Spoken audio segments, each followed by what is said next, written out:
Pertama, saya akan menjelaskan apa itu graf. Graf adalah struktur data yang merepresentasikan hubungan antar objek. Sebuah graf terdiri dari simpul vertex dan sisi edge. Setiap sisi menghubungkan satu simpul ke simpul lainnya, atau boleh simpul yang sama. Dan simpul itu sebagai simpul ujung atau endpoint dari sisi. Selanjutnya, graf memiliki beberapa komponen yang diantaranya simpul atau yang biasa disebut vertex. Vertex memiliki objek yang ingin dihubungkan dalam graf. Vertex biasanya dinotasikan dengan titik atau bulatan. Lalu ada sisi atau edge. Edge memiliki hubungan antara dua simpul. Edge biasanya digambarkan sebagai garis yang menghubungkan dua simpul, dan edge bisa berarah ataupun tidak berarah. Dan yang terakhir ada bobot atau wedge. Bobot atau wedge memiliki nilai numerik yang terkait dengan setiap sisi serta menunjukkan kekuatan atau biaya hubungan antara dua simpul. Di dalam graf juga terdapat jenis-jenis seperti graf sederhana. Graf sederhana adalah graf yang tidak memiliki loops ataupun sisi ganda. Graf sederhana memiliki ciri-ciri sebagai berikut. Setiap sisi graf sederhana hanya menghubungkan dua simpul. Hubungan antara simpul adalah tak berarah, dan graf sederhana tidak memiliki dua sisi yang sama. Inilah contoh dari graf sederhana. Gambar di samping adalah graf dengan vertex 1, 2, 3, 4 dan edge 1, 2, 1, 3, 2, 3, 2, 4, dan 3. Yang selanjutnya ada graf lengkap. Graf lengkap adalah struktur dalam teori graf di mana setiap pasangan simpul terhubung langsung oleh sebuah sisi. Dengan kata lain, semua simpul di graf tersebut saling berhubungan tanpa ada simpul yang terisolasi. Selanjutnya ada ciri-ciri. Poin pertama, semua simpul terhubung, yaitu setiap simpul dalam graf terhubung langsung ke semua simpul lainnya. Poin kedua, tidak ada bagian yang terpisah. Graf ini selalu terhubung sempurna, tidak ada simpul atau bagian graf yang terisolasi. Poin ketiga, tidak ada loop, yaitu tidak ada sisi yang menghubungkan sebuah simpul ke dirinya sendiri. Yang selanjutnya ada contoh graf lengkap. Graf lengkap dengan n sebuah simpul dilambangkan dengan kn berderajat n-1. K1 yaitu graf lengkap dengan satu simpul karena hanya ada satu simpul, tidak ada sisi yang bisa menghubungkan. Selanjutnya K2, graf dengan dua simpul. Kedua simpul saling terhubung oleh satu sisi, sehingga graf ini lengkap. Selanjutnya K3, graf ini memiliki tiga simpul, dan setiap simpul terhubung ke semua simpul lainnya. Hasilnya membentuk segitiga sempurna. K4, pada K4 ada 4 simpul, dan setiap simpul terhubung dengan tiga simpul lainnya. Ini membentuk pola hubungan yang kompleks tetapi simetris. Yang kelima, ada K5, adalah graf lengkap dengan 5 simpul. Semua simpul saling terhubung, menciptakan graf yang lebih padat dengan total 10 sisi. Jadi, graf lengkap adalah graf di mana semua simpul saling terhubung satu sama lain. Setiap simpul memiliki jumlah koneksi maksimal, yaitu sebanyak simpul lainnya. Graf ini tidak memiliki simpul yang terisolasi dan bersifat sangat simetris. Semakin banyak simpul, semakin padat graf tersebut dengan lebih banyak koneksi. Selanjutnya, di sini saya akan menjelaskan tentang graf bipartisi. Graf bipartisi adalah graf yang titik-titiknya dapat dibagi menjadi dua himpunan yang saling lepas. Setiap sisi pada graf bipartisi menghubungkan satu titik dari himpunan pertama dengan satu titik dari himpunan kedua. Graf bipartisi seringkali digambarkan dengan dua kolom simpul, satu untuk setiap himpunan bagian, dan sisi-sisi ditarik antara kolom-kolom tersebut. Contoh, misalkan kita memiliki graf dengan simpul A, B, C, D, E, dan sisi AD, AE, BD, CE. Graf ini adalah graf bipartisi karena kita dapat membagi simpulnya menjadi V1, ABC, dan V2, DE.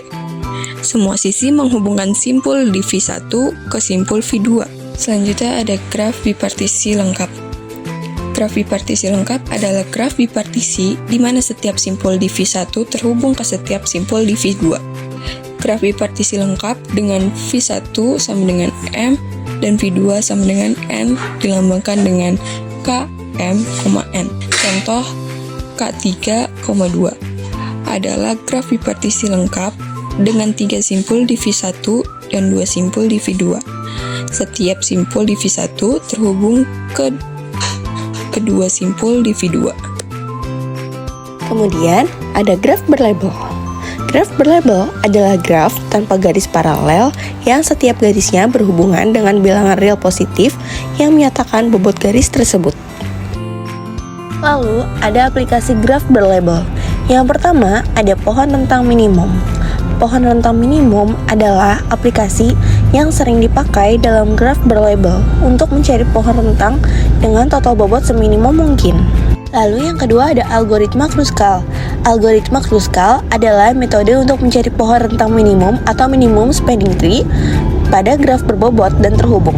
MAST adalah subgraf yang menghubungkan semua simpul dengan total bobot sisi paling kecil tanpa membentuk siklus. Yang ketiga ada algoritma prim.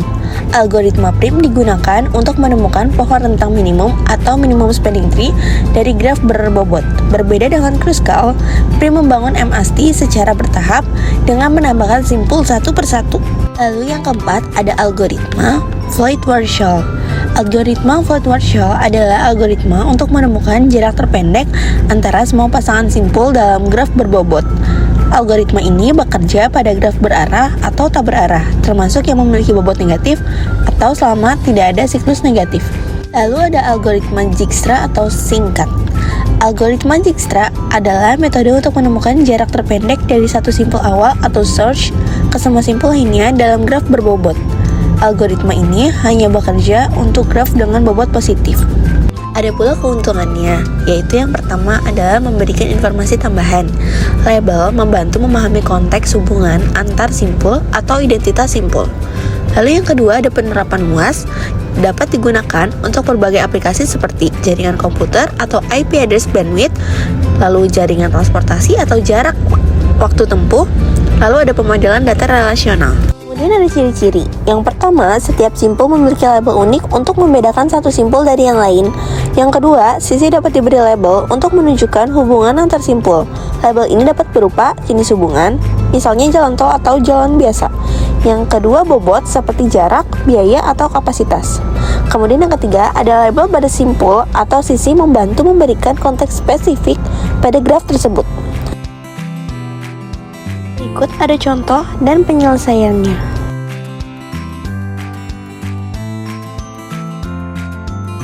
Selanjutnya, saya akan menjelaskan tentang graf terhubung. Graf terhubung merupakan graf di mana terdapat jalur antara setiap pasangan simpul dalam graf tersebut. Artinya, setiap simpul dapat dijangkau dari simpul lainnya, baik secara langsung maupun melalui simpul-simpul lain. Sebagai contohnya, sebuah jaringan komputer di mana semua komputer dapat berkomunikasi satu sama lain secara langsung atau melalui beberapa komputer lain. Di sini ada ciri-ciri graf terhubung. Yang pertama, setiap simpul memiliki setidaknya satu jalur yang menghubungkannya dengan simpul lain.